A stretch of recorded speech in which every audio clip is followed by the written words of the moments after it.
सर्वप्रथम यहाँ पर कथा आती है महाभारत के अंतर्गत में से। जब महाभारत का युद्ध हुआ था तो कौरव मारे गए थे। दुर्योधन को जाकर के भीम ने ललकारा था।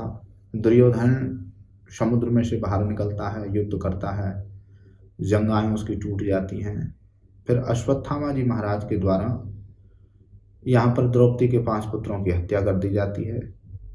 अश्वत्थामा जी का और अर्जुन का युद्ध होता है, ब्रह्मास्त्र चलता है। तो अश्वत्थामा जी का जो ब्रह्मास्त्र था उसका मुख मोड़ दिया उन्होंने और उत्तरा के गर्भ में जाकर के लगता है।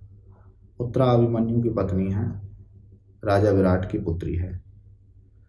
तो उत्तरा के गर्भ में एक शिशु था, वो जलने लगा तो कृष्ण भगवान ने उसकी रक्षा की। कृष्ण जी ने जब वो पुत्र उत्पन्न हुआ तो उसका नाम परीक्षित रखा गया। वही परीक्षित जी जिन्होंने श्रीमद् भागवत कथा सुनी थी। इसमें आगे पांडव तो हिमालय के कंदराओं में गल जाते हैं, चले जाते हैं हिमालय पर। परीक्षित राजा हुए। परीक्षित जी महाराज धर्मार्थी राजा थे, भ्रमण कर रहे थे एक दिन। तो उन्होंने देखा कि एक गाय और एक बैल है।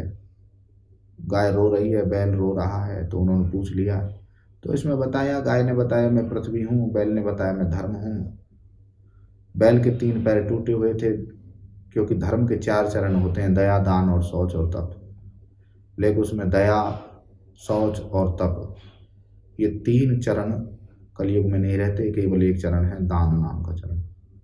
पृथ्वी भी रो रही है, पूछने लगे क्यों रो रही हो? कि भैया कलयुग आ गया महाराज और वो हमें मार देगा। कहाँ है? पीछे देखा, काला पुरुष एक, उसको मारने लगे। फिर कलयुग ने प्रार्थना की है, उनको 4 स्थान दे करके छोड़ दिया। 5वां स्थान अधर्म के कमाई में दे दिया है।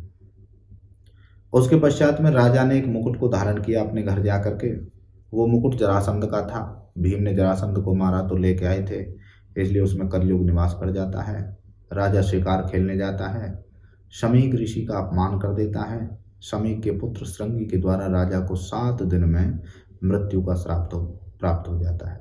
राजा को पता चलता है, अपने बेटे जन्मेजय को राजगद्दी पर बैठा करके स्वयं गंगा के किनारे शुकताल नामक स्थान पर चला जाता है।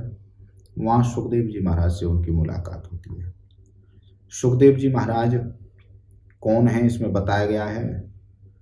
जब भगवान भोलेनाथ ने माता पार्वती को अमर कथा सुनाई हिमालय की कंदरा में, तो एक तोते ने कथा को चोरी से सुन लिया था, वही सुखदेव हैं।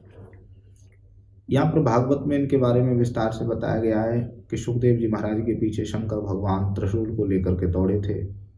तो सुखदेव जी व्यास जी महाराज की पत्नी बटुका देवी के मुख के रास्ते से उदर में प्रवेश कर गए, क्योंकि अमर कथा सुन ली ना, तो दिव्य शक्तियां आ गई, सूक्ष्म रूप धारण किया और प्रवेश कर गए।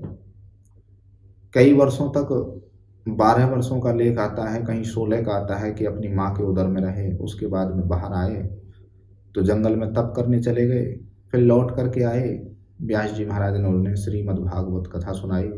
उसी श्रीमद् भागवत कथा को सुखदेव जी महाराज ने राजा परीक्षित को श्रवण कराया है। बोलिए बांके बिहारी लाल की जय।